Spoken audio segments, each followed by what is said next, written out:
सिर्फ डुबकी लगाने से नहीं बनेगी बात।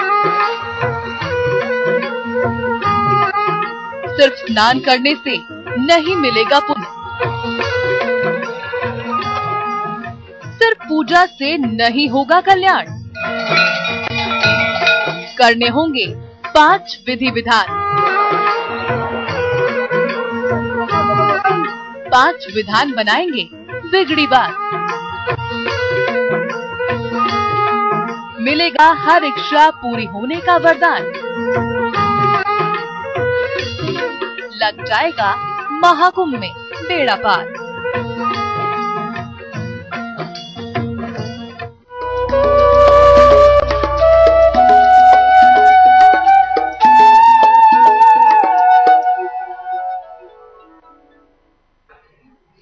कुंभ के 5 स्नान लगाएंगे आपका बेड़ा पार, लेकिन बहुत जरूरी है ये जानना कि किस तरीके से आपको करना होगा स्नान और किस तरीके से विधिवत तरीके से आप किस स्नान कर सकते हैं। ये सब हम आपको बताएंगे हमारे इस खास पेशकश में, और ये सब बताने के लिए हमारे साथ हैं पवन जी। बहुत बहुत स्वागत है पवन जी आपका।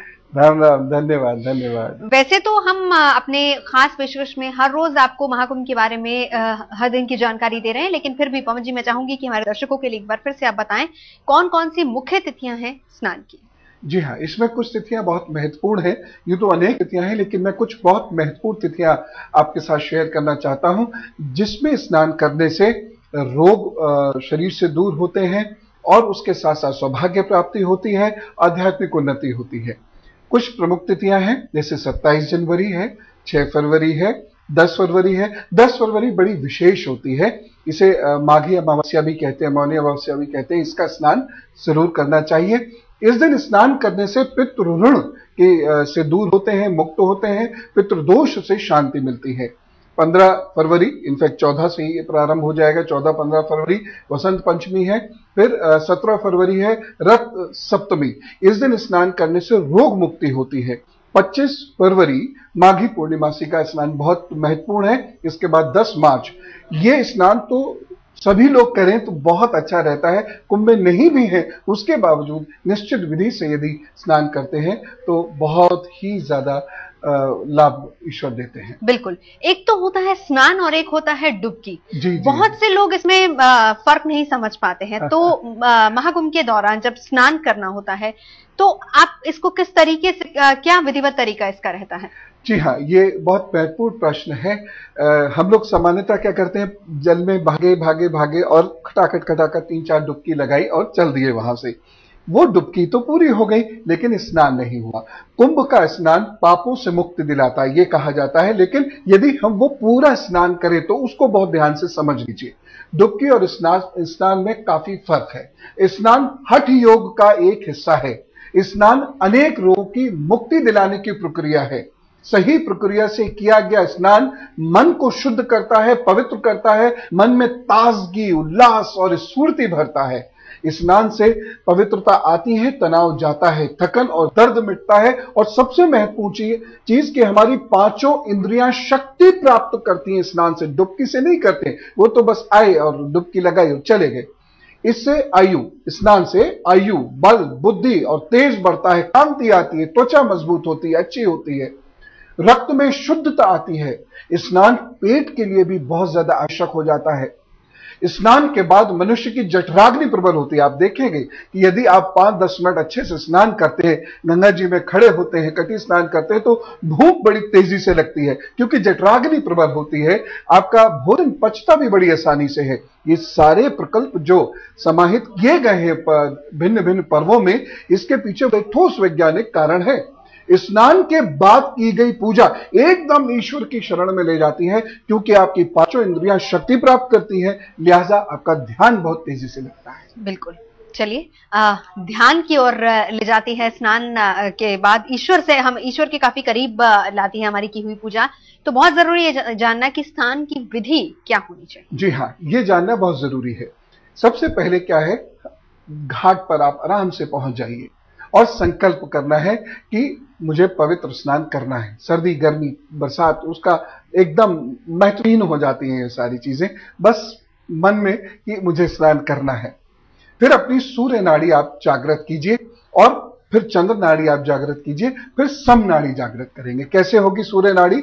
आपने इन 2 उंगलियों से बाएं नथुने को बंद किया और दाहिने नथुने से आपने 5 बार गहरी सांस ली, छोड़ी। उसके बाद फिर अपने दाहिने नथुने को बंद किया, बाएं नथुने से आपने 5 बार गहरी सांस ली और छोड़ी, और उसके बाद आप आराम से खड़े होकर दोनों नथुनों से बराबर सांस ली और छोड़ी। ये सम नाड़ी यानी आपके इड़ा, पिघला और सुषुम्ना समान रूप से जागृत होती हैं। इसके बाद आप बहुत धीरे धीरे जल में प्रवेश करिएगा। प्रवेश करने के बाद आपको 3 डुबकियां लगानी है। पहली डुबकी इष्ट के नाम की, क्योंकि सबसे बड़ा ऋण हमारे इष्ट का होता है, हमारे ईश्वर का होता है। दूसरी डुबकी, यदि आपके कोई गुरु है तो गुरु, नहीं तो आप गणपति जी को अपना गुरु बना सकते हैं, तो दूसरी डुबकी आपकी गुरु जी के नाम से होगी। नाक को अच्छे से आप बंद कर लीजिएगा और पूरा नीचे बैठिएगा, और जितनी भी देर आप रुक सकते हैं ईश्वर को याद करते रहिए। घबरा के, भड़बड़ा के एकदम से बाहर मत आइए, और फिर तसल्ली से बाहर आइए। फिर गहरी सांस लीजिए, फिर तीसरी डुबकी जो कि पितृ के नाम से होगी, क्योंकि तीसरा ऋण होता है हमारे ऊपर पितृ, इष्ट, आचार्य यानी गुरु, और तीसरा पितृ। ये 3 ऋण हमारे ऊपर होते हैं। इन तीनों के नाम से डुबकी हमें लगानी चाहिए, जिससे तीनों ऋणों से हमारे मुक्ति दिशा में थोड़े से हम अग्रसर होते हैं। कुंभ में स्नान डुबकी के बाद ऐसी जगह पर आप जाइए जहां नाभि तक जल होता है। थोड़ा सा आगे आप बढ़ जाइए, बहुत तसल्ली से, केयरफुल होकर। जहां नाभि तक आपके जल हो वहीं आपने खड़े होना है। फिर पूर्व की ओर आप मुंह करके मंत्र जाप करते रहिए। जिस भी मंत्र का आप जाप करते हैं, जो भी पाठ आप करते हैं, वो मंत्र जप पाठ करते रहिए, और उस समय स्नान वहां से आपका प्रारंभ हो गया है। ईश्वर, गुरु, पितृ, इनको याद करते रहिए और अपने द्वारा किए गए समस्त गलत कार्यों की क्षमा मांगते हुए वो मंत्र और जप करते रहिए। आपको लगातार प्रायश्चित करना होता है जीवन में, कोई भी अनजाने में या जानबूझकर यदि कोई पाप हो गया है तो। फिर कोई व्रत आपको लेना होता है, कोई बुरी आदत है तो उसको छोड़ना है। कैसे छोड़ेंगे? पूर्व की ओर मुंह कर अंजलि में अपने जल भरिए, ईश्वर का ध्यान करते रहिए और धीरे धीरे कहते रहिए उनसे कि मैंने इसी क्षण अपनी ये बुरी आदत छोड़ दी है, और उस जल को फिर आप पुनः प्रवाहित कर दीजिए। यह आप करिए तो सही। उसके बाद स्नान पूर्ण आपका होगा, और तब आपको पता चलेगा कि हाँ, पाप से मुक्ति क्यों मिलती है। यह उसकी पहली विधि है स्नान की। कुंभ के 5 विधान लगाएंगे आपका बेड़ा पार। स्नान कर लिया, लेकिन उसके बाद ध्यान बहुत जरूरी है, क्योंकि कहते हैं कि ध्यान के बिना कुछ भी आपको प्राप्त नहीं होता, ईश्वर भी नहीं मिलते हैं। तो ईश्वर को प्राप्त करना है, ध्यान लगाइए। क्या होगा उसका तरीका, पवन जी, कैसे करेंगे? ये बिल्कुल एकदम बात ठीक है, क्योंकि कुंभ में जाते हैं हम अपने पूरे तन और मन के परिवर्तन के लिए जाते हैं, आध्यात्मिक उन्नति के लिए वहां जाते हैं। इसलिए स्नान के बाद हमें अपने इष्ट का ध्यान जरूर करना चाहिए। ध्यान से पहले अपने शरीर को बहुत अच्छे से आप पोंछ लीजिए, और पोंछकर आप पूर्व की ओर अपना मुंह करके आप खड़े हो जाइए, या फिर आसन पर आप बैठ जाइए। कुश का आसन सर्वश्रेष्ठ रहता है, अन्यथा आप कंबल के आसन पर बैठ जाएं। आराम से आप बैठ जाएं, पूरे शरीर को आप ढीला छोड़ दीजिएगा, और उसके बाद नाक से निकलने वाली सांस पर नियंत्रण करें। आप आराम से ऐसे ढीला छोड़ के बैठ जाइए, अपने ईश्वर को मन में बैठाए रखिए, और नाक से सांस आ रही है, जा रही है, इस पर नियंत्रण करेंगे। एकाग्रचित्त हो जाइएगा अपनी नाक से निकलने वाली सांस पर, और समस्त द्वारों को सुविधानुसार बंद कर लीजिएगा। किस तरीके से? आपने आंखों को बंद किया, नाक को बंद किया, इस तरह कान को बंद किया, इस तरह से मुंह को बंद किया, और आपने अपना मूल बंद यानी रेक्टम को अंदर की ओर खींच के उसको बंद किया। जितनी भी देर आप सांस रोक सकते हैं अपने इसको बंद कीजिए, और उसमें आप अपने इष्ट, गुरु और पितरों को मानसिक प्रणाम करिए। फिर अपने इष्ट को, अपने देवता को, अपने ग्रह को अपने आज्ञा चक्र में स्थापित करिए, और उनका लगातार ध्यान करते रहिए। ध्यान के समय ओम का मानसिक जप अवश्य करते रहिए। इस प्रकार से यदि 10 मिनट में कोई ध्यान कर लेता है तो स्वतः ही उसका जीवन बदलना शुरू हो जाता है, और वो शारीरिक और मानसिक परेशानियों से यदि गुजर भी रहे हैं तो ठीक हो जाते हैं। और उसके लिए क्या करें? ओम हुम का मानसिक जप करते रहिए, तो आपका शरीर भी चुस्त रहेगा, रोग से भी आपको मुक्ति मिलेगी। आपने कहा मंत्र का जप करते रहिए। जी, अब जप करना भी हर किसी के बस की बात नहीं, सभी जी, को नहीं आता, जी। उसका क्या विधान रहता? कुछ बहुत सरल से मंत्र हम सीख सकते हैं। किसी भी बीज मंत्र अथवा किसी भी देवता के नाम का जप हम कर सकते हैं। कुछ सामान्य मंत्र जो सब याद कर सकते हैं, वो क्या है? नमः शिवाय शिवाय नमः, नमः शिवाय शिवाय नमः करते रहिए। आप घड़ी मत देखिए, माला के दाने भी मत देखिए, करते रहिए। दूसरा है ऐं ग्रीं क्लीं चामुंडाय विच्चे, सामान्य सा मंत्र है, कोई भी कर सकता है। या फिर ओम ह्रीं, इस तरीके से आप करते रहिए, सामान्य मंत्र है। या फिर श्री कृष्ण गोविंद हरे मुरारी, हे नाथ नारायण वासुदेवा। या फिर जो कलयुग का महामंत्र कहा गया है ब्रह्मवत पुराण में, वो कर सकते हैं, हरे राम राम राम हरे हरे, हरे कृष्ण कृष्ण कृष्ण हरे हरे। इस तरीके से, या हनुमान जी का मंत्र है ओम हं हनुमंताय नमः, ये बिल्कुल सामान्य मंत्र है, इसे कोई भी व्यक्ति बड़ी आसानी से कर सकता है। तो कुंभ के 5 प्रदान लगाएंगे आपका बेड़ा पार। बात हम करेंगे हवन की। हवन करना बहुत जरूरी माना जाता है, कहते हैं कि पर्यावरण की शुद्धि भी होती है, आत्मा की शुद्धि भी इससे होती है। बिल्कुल, क्योंकि हवन में भिन्न भिन्न किस्म की औषधियां पड़ती हैं, जो जब हम नाक से अपने अंदर जिसका धुआं लेते हैं तो अनेक प्रकार से रोगों से मुक्ति होती है, तनाव दूर होता है, मन चुस्त होता है, हमारे जो न्यूरॉन्स होते हैं उन्हें पूरी ऑक्सीजन मिलती है, लिहाजा हमारा ब्रेन का अच्छा कार्य करता है, हम विलक्षण हो जाते हैं और पर्यावरण तो शुद्ध होता ही है। जब के बाद अग्निदेव को नमन करते हुए होम की तैयारी करें।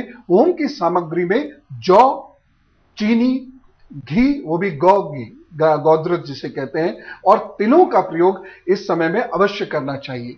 होम में कुछ भगवान को भोग अवश्य लगाइए, जिसे आप बाद में दान स्वरूप बांट दीजिएगा।